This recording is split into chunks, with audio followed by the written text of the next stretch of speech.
Hey there guys, this is Anthony Thurston with SLR Lounge, back today with another unboxing video. And today we're going to be discussing the Canon 10-18mm f4.5 to 5.6 IS STM. Let's go ahead and check it out.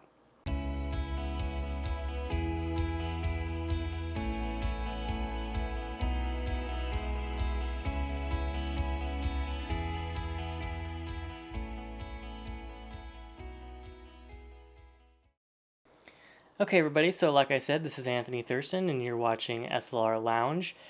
Today we're going to be doing a quick unboxing and initial thoughts video on the Canon EFS 10-18mm f4.5 to 5.6. This is one of Canon's latest lenses, one of their two most recent lens announcements actually. This is the cheaper of the two lens announcements, coming in at $299. It is a very cheap lens. A very wide lens for a crop sensor camera like you would be using the EFS lens on. So this would be a useful lens on a 70D, a 60D, a 50D, a 7D, T5i, T4i, pretty much any Rebel line camera.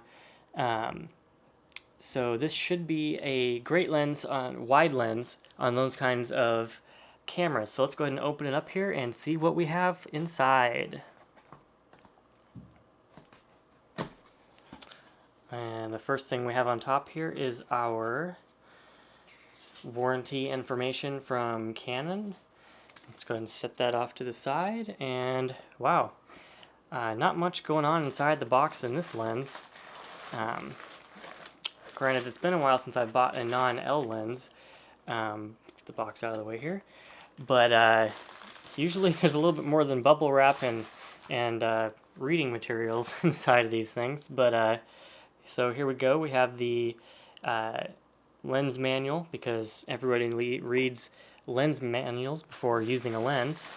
Go ahead and get the bubble wrap out of the way here. And finally, the last bit of plastic. And there we have it. The Canon 10-18mm at 4.5 to 5.6.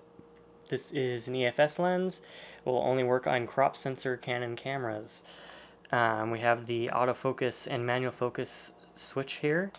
It feels, it's nice. It's easy to push, but at the same time firm and a hard click, so you know when you're pushing the button.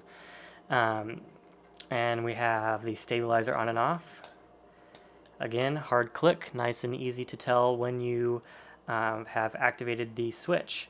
So here's the zoom ring. Like I said, it goes from 10mm to 18, and as you can see, the barrel does extend and retract depending on what focal length you have the lens set to. It's kind of a funny thing here is it only extends about maybe a centimeter or two. So I think it's kind of goofy to actually have it do that. I don't know why Canon didn't just have it extend a little bit, have the body extend a little bit further, maybe give that little bit of extra room to the focus ring here, and then then you don't have to worry about all this extra stuff. But I guess that doesn't surprise me too much, considering this lens is $299, and generally the internal focusing and zooming and all that kind of stuff is generally left for the more expensive L lenses. So not too surprising, but definitely something that I would have liked to see here, because yeah, extending barrels is kind of hokey. But anyway, so the focus ring here on the top is very smooth, no hard stops, so you could just continue to turn it and turn it and turn it and turn it, and it's not going to stop doing anything. So that is nice for video, nice and smooth. Here, let's look at the front element here. We have a 67mm filter thread, and as you can see here, the glass is actually not very much of that, but being as it is a very, very wide lens, you need to have that extra width available. So there's that. The lens is a plastic. It's completely plastic here, actually, besides the glass, obviously. So this isn't a lens that I would say could hold up to much abuse or heavy use. So if you're professional, this would be a lens that you get to use occasionally, not something that you're going to be using all the time.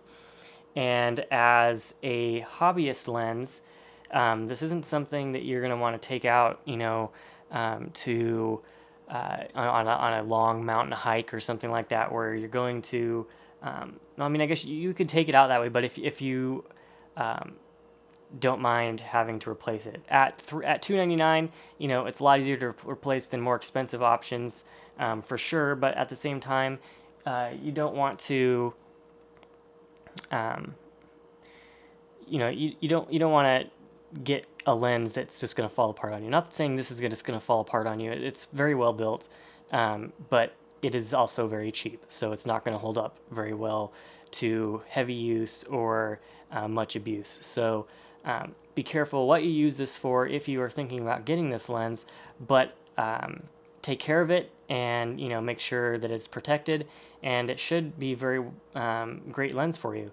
One last thing to note here, the bottom, it is a plastic lens mount, so it's not metal, so that is definitely a big negative to this lens, but at the same time, kind of par for the course for most Canon EFS lenses. I mean, there are some EFS lenses, I believe anyway, that have the metal mount, but as with the majority of them, this one has the plastic mount.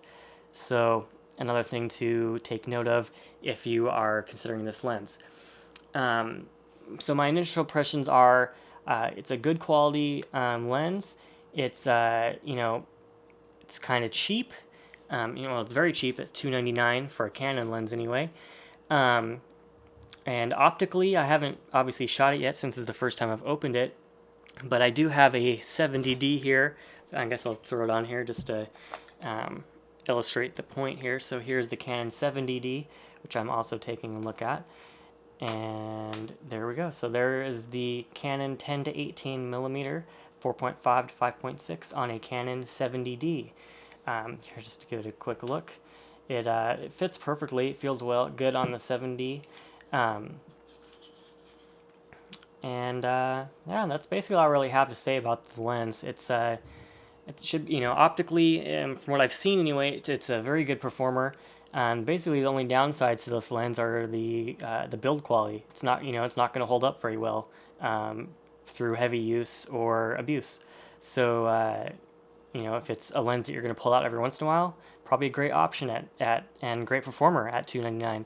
But for the pros and the people that know that their gear is going to be used and abused, this is probably not the lens for you. So stay tuned to SLR Lounge for more unboxing and initial thoughts videos, as well as full-on reviews. Go ahead and check out slrlounge.com for the full written write-up on this unboxing and initial thoughts video. And come back in a couple weeks for the full-on review of this Canon 10-18mm at 4.5 to 5.6 over on slrlounge.com. Once again, this is Anthony Thurston, and I will see you guys in the next video. Bye.